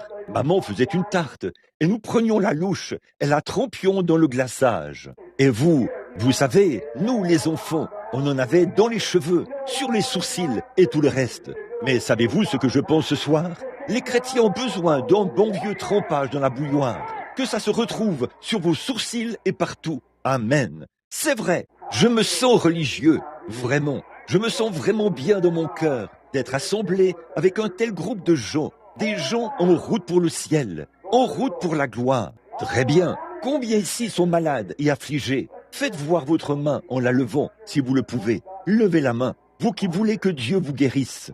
Merveilleux. Très bien. Eh bien, ce bon vieux salut de Dieu à l'ancienne mode nous est apporté par le baptême du Saint-Esprit. Dans ce baptême du Saint-Esprit, le Saint-Esprit n'est nul autre que l'Esprit du Seigneur Jésus-Christ, qui est descendu le jour de la Pentecôte pour demeurer avec nous et en nous jusqu'à la fin du monde. Et s'il est toujours le même Saint-Esprit qui est descendu à la Pentecôte et qu'il a la même puissance ce soir qu'il avait à la Pentecôte, nous ne saurions penser que notre Dieu s'est affaibli en 2000 ans, alors qu'il vivra avec nous pendant toute l'éternité. Mais quand le Messie viendra, il nous dira toutes choses, ce genre de choses. Voyez, ce sera le signe du Messie. Mais toi, qui es-tu? Il a dit, je le suis. Eh bien, s'il était Jésus hier de cette manière, il doit être Jésus de la même manière aujourd'hui, s'il est le même. Maintenant, la seule chose qui est différente, là, c'est qu'il n'a pas de corps physique. Son corps est assis sur le trône de Dieu. Ce n'est pas sur le trône de Jésus qu'il est assis ce soir. La Bible dit, il est assis sur le trône de son Père. Pas vrai? Celui qui vaincra s'assiera avec moi sur mon trône, comme moi j'ai vaincu et me suis assis sur le trône de mon Père. Maintenant, son trône est sur la terre. Il doit être ici avec les gens. Eh bien, voyez-vous, vous ne serez jamais un ange, ça, vous le savez. Vous ne serez jamais un ange, et vous ne serez jamais vieux, vous ne serez jamais ridé, vous ne serez jamais malade, vous n'aurez jamais de soucis, et vous ne serez jamais un ange, vous serez un être humain, avec cette différence que vous serez immortel, vous aurez un corps glorifié comme le sien, vous mangerez, vous boirez, vous vivrez, vous aimerez, et vous vous côtoierez au siècle des siècles. Vous ne serez pas des fantômes qui volent dans les airs. Jamais. La Bible n'enseigne rien. Dieu a fait des anges, oui, mais il n'a jamais fait de vous un ange. Il vous a créé pour être un être humain. Et Jésus est descendu, Dieu est descendu et s'est fait chair. Il a créé un homme qui puisse habiter ici sur terre avec son peuple. Et un jour, il reviendra dans ce corps physique glorifié. Juste une petite pensée avant de former la ligne de prière. Je veux vous demander quelque chose. Que pensez-vous des Hébreux, là-bas en Égypte? Je veux que vous réfléchissiez profondément. Qu'en est-il des Hébreux, là-bas en Égypte? Chaque fois qu'ils recevaient des coups de fouet sur le dos, qu'ils étaient giflés par l'ennemi, qu'on leur crachait au visage, qu'on leur donnait des coups de pied, ou quoi que ce soit d'autre, en descendant dans la rue, ils jetaient un coup d'œil là-dedans, dans le cercueil. Ce petit cercueil en plomb, au corps de Joseph, le prophète. Et par ce signe, ils savaient qu'un jour, ils partiraient de là. Ils allaient partir un jour, c'était le signe que Dieu leur avait donné. Joseph avait dit, le Seigneur viendra à vous. Il vous visitera. Mais n'enterrez pas mes os ici. Mais un jour, quand vous partirez d'ici, emportez mes os avec vous.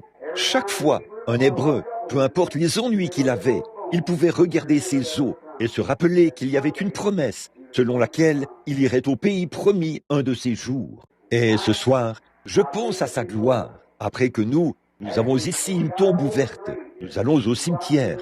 Les cendres retournent aux cendres et la poussière à la poussière pour nos bien-aimés. Et nous répandons les mottes de terre. Je l'ai fait pour ma femme, mon bébé, mon père, mon frère. Je sais ce que cela signifie.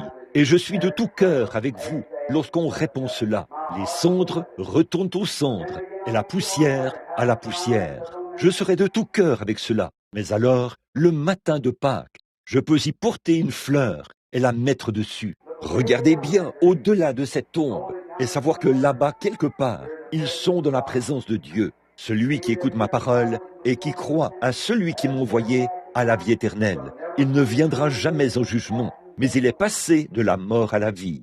Quand je pense à ça, je me dis, oh, Hope, ma femme qui est partie, oh, Sherry, mon bébé chéri qui est parti, papa, Édouard, Charles, mon frère, vous êtes partis. Lorsque je me tiens près de la tombe, que je regarde là, que je vois leur nom écrit et que je vois leur photo affichée là, une petite fleur posée ici, je me dis, vous êtes dans la présence de Dieu. Mais je me dis, je ne pourrai pas vous voir aujourd'hui parce que vous êtes dans un corps différent, un corps céleste. Je ne serai pas capable de vous voir là-bas. Mais chaque fois qu'ils s'écrient, Seigneur, jusque à quand ces âmes qui sont sous l'autel, ils regardent et voient assis là-bas à l'autel, assis là-bas sur le trône, ce corps physique qui est assis là-bas. Amen. Maintenant, nous voyons une tombe vide et Jésus a promis qu'il sortirait de la tombe. Ils sont encore un signe là-bas. Dieu donne un signe. Dieu donne des signes partout. Savez-vous cela? Là où il y a Dieu, il y a des signes. Les signes, voici les signes qui accompagneront ceux qui auront cru, dit la Bible. C'est vrai, des signes partout. Il y a des signes partout. Nous ne devrions pas les rechercher, mais Dieu les donne. C'est sa grâce. Il les donne. Quand nous nous mettons à les rechercher, alors nous, c'est mal. Mais quand il les donne simplement par sa grâce, c'est merveilleux. Et il y a ici un signe qui indique qu'un jour, nous partirons d'ici. Nous sortirons de cette tombe, parce qu'il y a une tombe vide à Jérusalem. Amen. Et ceux qui sont là-haut, qui veulent revenir pour nous visiter, il y a un signe qui montre qu'un jour, ils seront faits chair, bien que leur corps repose là, dévoré par les gélèques. Mais il y a cependant un corps physique, celui qui est ressuscité des morts. Un jour, ils reviendront sur la terre. Oh, comme je veux être avec eux. Amen. Job a dit, quand les vers de ma peau détruiraient ce corps, de ma chair, je verrai Dieu. Je le verrai, mes yeux le verront, et non ceux d'un autre. C'est vrai, il savait qu'il allait ressusciter, parce que Dieu avait promis cela. Et nous avons des signes ce soir. Une fois, un missionnaire sillonnait le pays, accompagné d'un incrédule qui lui servait de guide. Il a dit, vous tous, vous venez ici et vous parlez de quelque chose que vous ne pouvez pas voir. C'est complètement absurde. Il a dit, ça n'existe pas, ça. Pourquoi ne reprenez-vous pas vos sens, tous autant que vous êtes, et ne rentrez-vous pas chez vous? Ce missionnaire n'a rien dit. Cette nuit-là, ils ont monté leur camp. Le lendemain matin, quand ils se sont levés, le soleil perçait là-haut, au-delà de la colline dans le désert. Et cet homme qui était l'incrédule est sorti. Il a dit, oh, quelle matinée! Il a dit, dites donc, hier soir, il y avait des chacals par ici. Il a dit, comment savez-vous qu'il y avait des chacals? Il a dit, je vois les signes qui indiquent là où ils étaient. Il a dit, je ne vois pas de chacals. Il a dit, mais il y a des signes par ici. Je sais qu'ils étaient ici. Il a levé les yeux vers le soleil et a dit, Alléluia, Dieu vit toujours. Je vois les signes et il est toujours sur le trône. Amen. Et ce soir, lorsque Jésus vient ici pour sauver les pécheurs et pour apporter sa parole, accomplir ses signes et ses prodiges, nous poussons simplement vers Dieu des cris de louange. Notre Christ vit ce soir. Amen. Prions. Père céleste, le grand moment stratégique est maintenant proche. Le temps est proche où j'ai rendu témoignage à ton sujet de tout mon cœur. J'ai essayé de tout mon cœur de corriger, puis d'exalter le royaume de Dieu et de faire tomber les jugements sur les gens. Et ils se sont repentis, Seigneur. Beaucoup ont levé la main et ont confessé sincèrement qu'ils ont honte de leur vie de péché. Ô Dieu, je ne crois pas qu'il en ait un seul qui ait levé la main que tu n'as pas pardonné. Et maintenant, pour leur montrer que tu es ici, ce n'est pas que tu sois obligé de le faire, mais puisses-tu apparaître ici d'une manière tellement visible ce soir, qu'ils verront et qu'ils seront heureux d'avoir levé la main vers un Dieu qui vit. Et alors que nous vivons en ce temps à la fois glorieux et étrange, nous regardons les journaux, nous voyons que le grand Armageddon s'en vient. Nous voyons les chars d'assaut, les bombes atomiques. Nous voyons que la fin des jours des nations est proche. Nous voyons que le monde est mûr. Nous voyons le péché partout. C'est maintenant le temps est proche. Ô Dieu, nous sommes si heureux d'avoir un Dieu vivant. Nous avons quelqu'un qui nous a fait la promesse. Il est ici même avec nous. Il se rend visible au milieu de nous. Et nous te remercions pour cela. Veux-tu permettre à ton humble serviteur de te représenter ce soir devant ton peuple par ton don prédestiné? Je prie, alors que je m'humilie devant toi, au nom de Jésus ton Fils. Amen. D'une manière ou d'une autre, je me sens tellement bien ce soir de ce que la gloire de Dieu est ici. Je voulais tellement voir cela se manifester devant vous. Très bien. L'écart de prière d'hier soir, quelle lettre était-ce? R? Est-ce bien ça, R? Je crois que c'était R. Très bien. Je crois que nous en avons appelé les derniers numéros hier soir. Alors, appelons-en les premiers numéros ce soir. Très bien. Quelqu'un... Bon, si vous n'êtes pas ici, nous allons voir d'abord. Il se peut qu'il ne soit pas revenu ce soir. Quelqu'un a-t-il R numéro 1? Regardez votre carte de prière. Oui, c'est bon, alors. Très bien. Avancez par ici, madame. R numéro 2. Numéro 3. Numéro 4. Numéro 5. Numéro 6. Numéro 7. Numéro 8, 9, 10, 11, 12. Il y avait premièrement environ une douzaine de mains qui se sont levées ce soir. Parfois, je fais cela. J'appelle le nombre de personnes qui ont été sauvées ce soir-là. J'appelle ce même nombre de personnes sur l'estrade. J'essaye de faire cela, si je le peux, appeler autant de personnes que celles qui ont été sauvées, en demandant à Dieu de m'accorder la grâce. Vous dites, « Oh, j'observe cela. Je présente certaines choses à Dieu. Je dis, eh bien Seigneur, si tu sauves 50 personnes ce soir, j'en appellerai 50. Et donne-moi la force pour 50 personnes. Et si tu sauves tant de gens, eh bien, donne-moi la force pour tant de gens. Et eh bien, d'habitude, j'appelle ce nombre. Et j'estimais qu'il y avait une douzaine de mains qui se sont levées vers le Seigneur. Pour m'assurer de ne pas avoir dépassé, voyons un peu. Quel est le dernier numéro que j'ai appelé? 13, 14 et 15. Que R 12, 13, 14 et 15 s'avancent, et ça fera un nombre pair. Et j'ai peut-être vu quelqu'un à l'extérieur. Je veux être sûr que j'étais honnête avec le Seigneur. Maintenant, ne l'aimez-vous pas? N'est-il pas merveilleux? Maintenant, écoutez mes amis, pendant que les huissiers sont là, en bas. S'il vous plaît, les frères, si vous le voulez bien, descendez, mettez les gens en ligne pour qu'ils s'avancent selon leur numéro. Maintenant, pendant qu'ils le font, combien n'ont pas de carte de prière et veulent que Jésus les guérisse? Levez la main. Que Dieu vous bénisse. Que Dieu te bénisse, mon chéri. Que Dieu vous bénisse. Vous tous, partout, c'est bien. Eh bien, vous n'avez pas besoin d'avoir une carte de prière. Tout ce qu'il vous faut avoir, c'est la foi. Pas vrai? Vous devez avoir la foi. C'est tout. Dieu n'a jamais dit quiconque a une carte de prière.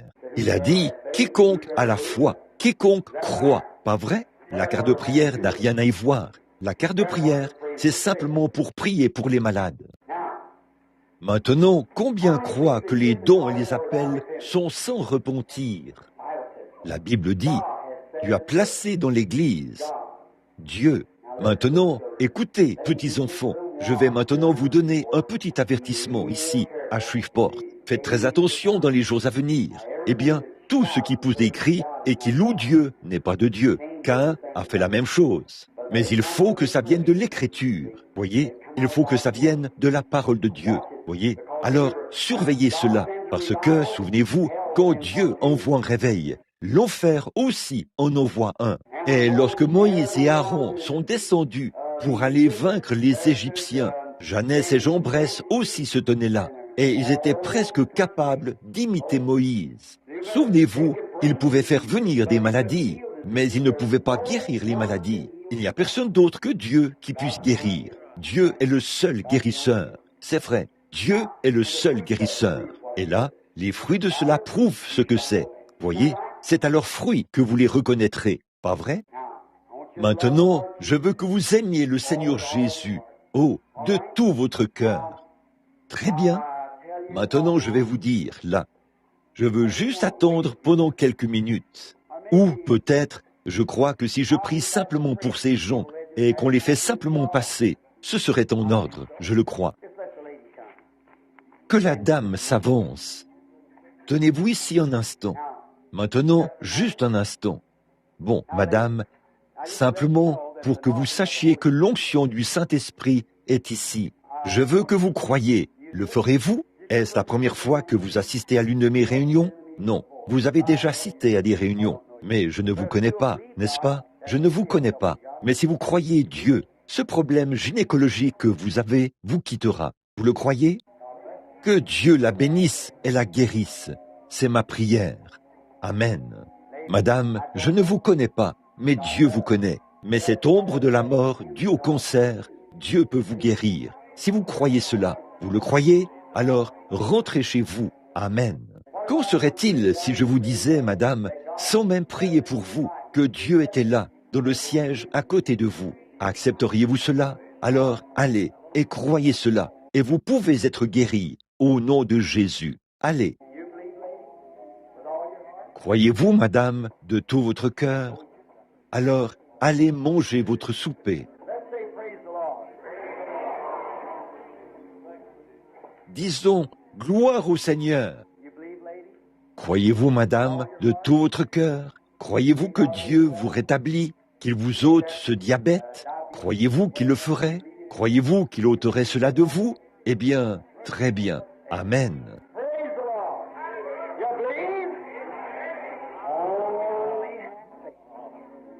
Gloire au Seigneur. Vous croyez tous? Ayez simplement la foi. La Bible dit, si tu peux croire, tout est possible.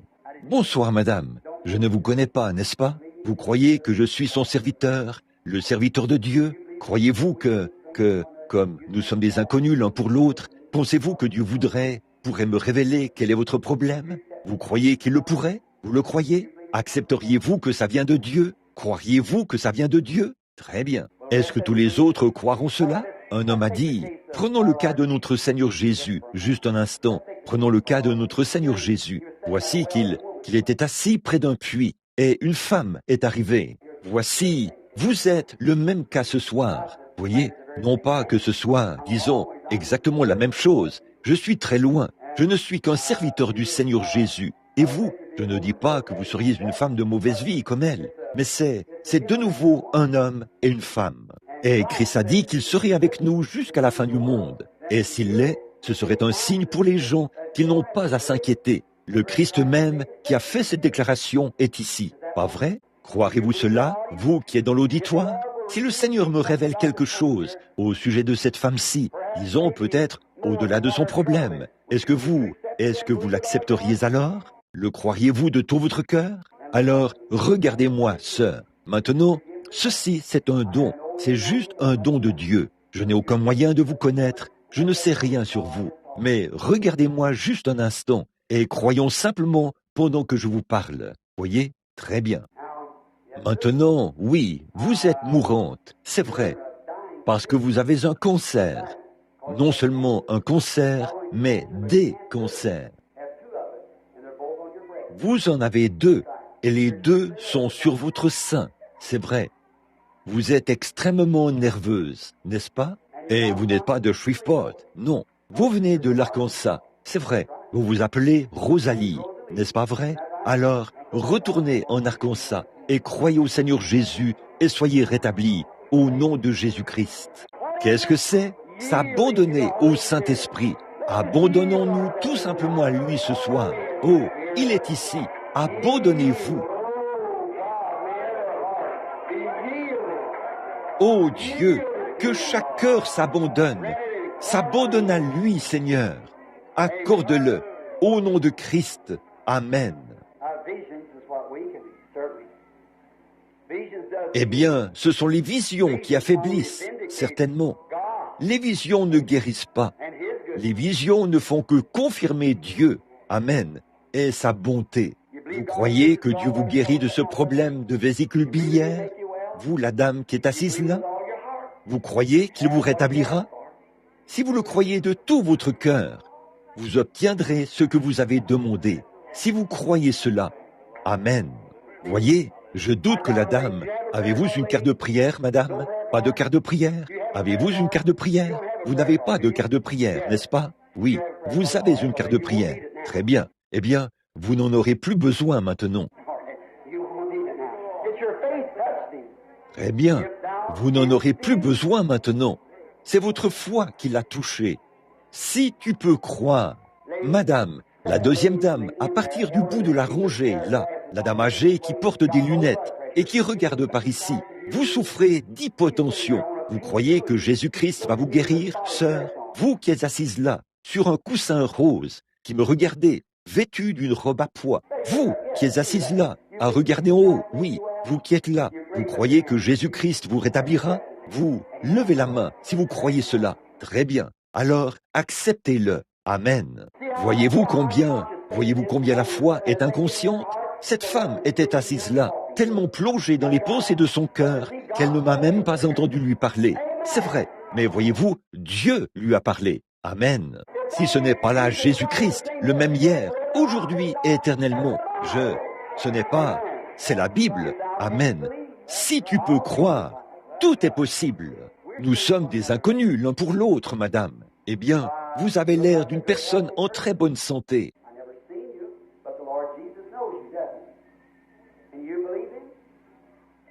Je ne vous ai jamais vu, mais le Seigneur Jésus vous connaît, pas vrai? Croyez-vous en lui? Croyez-vous que je suis son serviteur? Oh, quelle foi qui agit dans cet auditoire!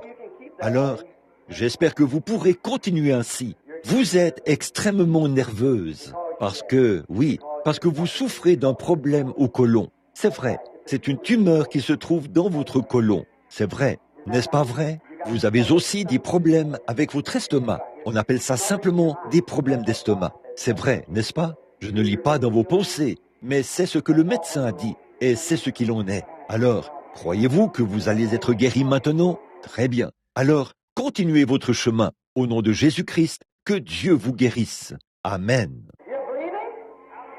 Le croyez-vous? Ne doutez pas. Ayez la foi. Bonsoir. Sommes-nous des inconnus l'un pour l'autre? Nous le sommes. Je ne vous connais pas. Vous ne me connaissez pas. Je ne sais rien de ce qui ne va pas chez vous, vous le savez. Je n'en sais rien. En fait, il n'y a rien. La seule raison pour laquelle vous êtes ici, c'est que vous êtes ici pour quelqu'un d'autre. Votre frère, il n'est pas ici. Il est au nord-ouest d'ici, dans un endroit appelé l'Oklahoma. C'est un alcoolique. Et vous voulez que je prie pour lui. Très bien. Continuez votre chemin. Seigneur Jésus, sauve cet homme au nom de Jésus-Christ. Alléluia.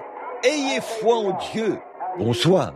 Nous sommes des inconnus l'un pour l'autre. Je ne vous connais pas, vous ne me connaissez pas. Dieu nous connaît tous les deux. Vous êtes ici pour que je prie pour vous. Vous avez une tumeur à l'œil gauche. On ne peut pas la voir en ce moment, mais elle est là de toute façon. N'est-ce pas vrai? Vous avez un cancer de la peau au visage. N'est-ce pas vrai? Vous voulez qu'on prie pour vous. Est-ce la vérité? Alors, venez ici et je le ferai. Oh Dieu, au nom de Jésus, je te prie d'ôter cette maladie. Je la maudis au nom de Jésus. Sors d'elle au nom du Seigneur Dieu. Que Dieu vous bénisse, sœur. Ayez foi en Dieu. Tout est possible à ceux qui croient. Si tu peux croire cela, dit la Bible, tout est possible. Croyez-vous cela? Amen. Je vois deux petits enfants qui se tiennent là, ici, à l'intérieur. Leur mère est avec eux. Tous les deux ont une sinusite. Très bien. Vous croyez que le Seigneur Jésus rétablira ses enfants? Si vous le pouvez, si vous avez la foi et que vous croyez Dieu, Dieu le fera. Deux petits, un garçon et une petite fille. Ayez la foi maintenant et Dieu vous l'accordera. Très bien. Allez-vous croire, petite sœur, de tout votre cœur que Jésus-Christ est le Fils de Dieu? Oui. Je vous suis inconnu. Je ne vous connais pas. Je ne vous ai jamais vu. Vous faisiez partie de la chorale, mais je ne vous connaissais pas. C'est vrai. Vous êtes nerveuse, n'est-ce pas? Croyez-vous que Dieu vous rétablira? Croyez-vous qu'il vous guérira? L'autre chose, c'est le désir que vous avez dans votre cœur pour quelqu'un d'autre. C'est vrai. Une femme qui habite quelque part de l'autre côté de la rivière, à Bossier, elle souffre d'arthrite et de rhumatisme. Pas vrai? Vous croyez que je suis le serviteur de Dieu? Très bien. Alors allez et recevez ce que vous avez demandé au nom du Seigneur Jésus. Amen. Dieu peut contourner cette opération, enlever la tumeur tout de suite, sans même passer par une opération, et vous rétablir. Vous le croyez? Très bien. Alors recevez cela au nom de Christ. Amen. Je défie l'auditoire de croire. Je défie tout le monde de croire au nom de Jésus-Christ. Regardez par ici. Ne me regardez pas moi, mais regardez-le, lui. Il est ressuscité des morts. Croyez-vous cela?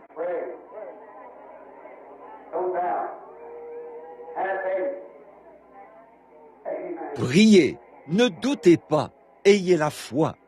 Amen. Vous croyez que votre hypertension va vous quitter, vous qui avez la main levée? Croyez-vous qu'il le fera? Oui. Vous croyez qu'il ôtera cela de vous? Vous croyez qu'il le fera? Très bien. Vous pouvez la voir. Pourquoi pleures-tu? Une petite fille mexicaine, je crois, hispanophone. Crois-tu que je suis le prophète de Dieu? Veux-tu te tenir debout ici pendant quelques minutes? Lève-toi un instant. Regarde-moi. J'ai toujours du succès auprès des Mexicains parce qu'ils croient. Regarde ici un instant. Il y a quelque chose autour de toi. Je vois une ombre noire qui essaie de te suivre. Tu pries, mais ce que tu désires, c'est pour quelqu'un d'autre. C'est ton ami qui souffre de nervosité. N'est-ce pas vrai, petite demoiselle? Si je te dis ce que tu as sur ton cœur, croiras-tu que je suis le prophète de Dieu? Tu veux être sauvé et recevoir le Saint-Esprit, n'est-ce pas? N'est-ce pas? C'est pour ça que tu es à l'autel en ce moment. Est-ce que quelqu'un ici voudrait recevoir le baptême du Saint-Esprit? Vous voulez être sauvé? Venez vous joindre à elle. Alléluia! Venez ici tout de suite, si vous croyez que Jésus est ici et qu'il veut vous sauver. Venez, si vous le pouvez. Venez, vous tous, chacun d'entre vous, qui veut recevoir le baptême du Saint-Esprit. Nous allons encore prier pour les malades. Venez, tous ceux qui veulent être sauvés. Vous tous qui avez levé la main. Je crois que Dieu est sur le point de faire quelque chose de glorieux en ce moment même. Venez, chacun de vous, agenouillez-vous ici. C'est le moment de venir recevoir Christ. Venez, les baptistes, venez, les méthodistes, venez, les presbytériens. Je vous défie au nom de Christ. Venez et éprouvez Dieu. Venez, donnez une chance à Dieu. Voulez-vous le faire? Venez tout de suite, chacun de vous, tout le monde, vous tous qui avez levé les mains, venez. Voici un petit garçon infirme qui vient pour recevoir le Saint-Esprit. Oh, vous devriez avoir honte, vous les adultes, qui ne voulez pas venir recevoir Christ. Ce qu'il faut, c'est ceci. Voulez-vous venir? Voulez-vous venir? Courbez la tête, partout. Faisons un mot de prière. Je sens que le Saint-Esprit est en train de se mouvoir et que quelque chose de glorieux va se produire. Oh Christ, j'ai fait tout mon possible, Seigneur, pour interpeller l'auditoire. Je te les ai présentés et tu es venu. J'ai prêché la parole et je leur ai dit que tu es ressuscité des morts. Et nous voici maintenant, Seigneur, en tant que tes témoins. Et te voici en train de faire les mêmes choses que tu faisais quand tu étais ici sur terre. Et tu es ici ce soir sous la forme du Saint-Esprit. Tu réprimandes le péché. Tu appelles un réveil. Tu appelles ton peuple. L'heure de la délivrance. La flèche de délivrance de la part de l'Éternel. Ô Dieu, je te prie, au nom de Christ, d'envoyer des foules. Tous ceux qui ont besoin de toi, afin qu'ils viennent à cet autel ce soir et reçoivent Christ. Voulez-vous venir? C'est ça, madame. C'est ça. Avancez-vous là. Levez-vous. C'est le Saint-Esprit qui vous parle. Mon cœur ne ressentirait pas ceci si je ne dirais pas ceci si je ne le pensais pas. Vous vous attendez à ce que je me tienne ici et que je fasse des choses au nom du Seigneur et je serais un hypocrite? Voyons, je ne le ferai pour rien au monde. Je me sens conduit. Il y a des gens dans l'auditoire qui devraient s'avancer à cet autel. C'est vrai. Alors, vous savez qui vous êtes. Je vous défie. Venez à l'autel au nom de Christ. Et souvenez-vous, si je vous rencontre au jour du jugement et que vous êtes condamné, ce ne sera pas ma faute. Ce ne sera pas la faute de Dieu. J'ai prêché sa parole. Il l'a confirmé par des signes et des prodiges qui l'ont accompagné. Il est ici ce soir. Il est ressuscité des morts. Maintenant, si vous voulez de lui, venez. Il y a une source remplie du sang, des veines d'Emmanuel. Tout pécheur plongé dans ce flot est lavé de tout péché. Si vous n'êtes pas certain, mon ami, vous qui marchez par un credo d'église, si vous marchez par le fait d'être membre, vous feriez mieux de venir maintenant. Il se peut que je ne vous revoie plus jamais dans cette vie. Il se peut que votre heure s'achève avant que nous nous revoyions. Il se peut que vous n'assistiez plus jamais à une autre réunion de l'Évangile. Mais ce soir, c'est votre soir. Que Dieu te bénisse, jeune homme. C'est ça. Oh, repris dans votre conscience. Que Dieu vous bénisse, madame. Avancez-vous. Quittez votre siège. Avancez-vous. Souvenez-vous, en ce qui concerne la vie, vous ne pouvez pas choisir. Il se peut que vous mouriez avant demain matin. Mais une chose est certaine, vous allez mourir. Chose certaine, chacun de vous devra rencontrer Dieu. Vous le rencontrerez au jugement. Et vous aurez à répondre par rapport au message de ce soir. Vous aurez tous à répondre puisqu'il est apparu ici, sur cette estrade, ici même, à Shreveport, en Louisiane, par les signes infaillibles, dit la Bible, les signes infaillibles qui montrent que Jésus est ressuscité des morts. Je suis son témoin pour attester ceci.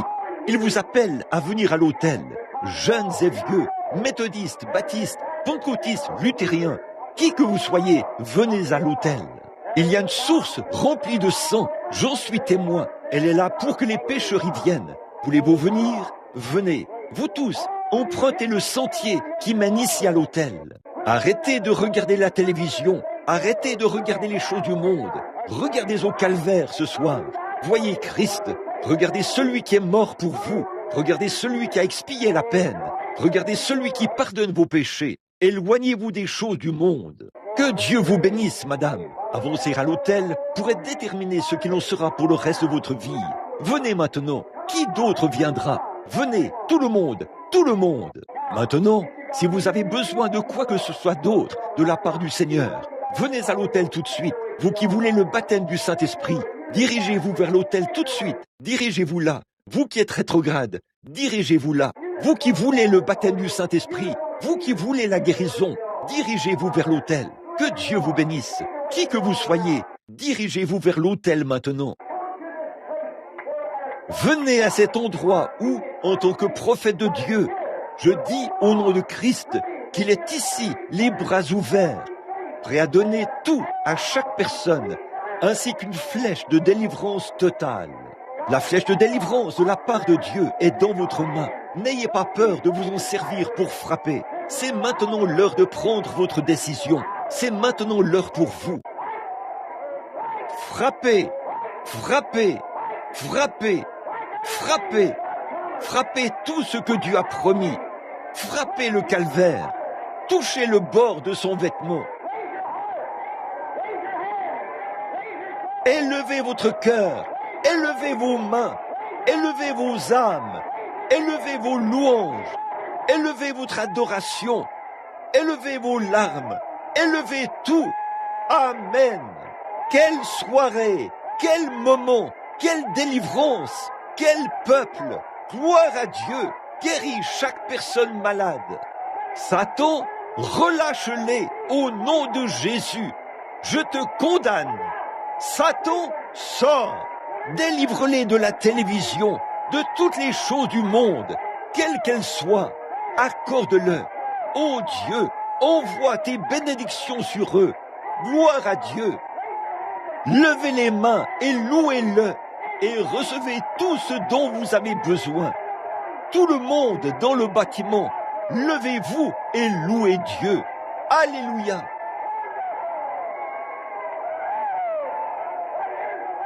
Merveilleux. Oh, les malades guérissent.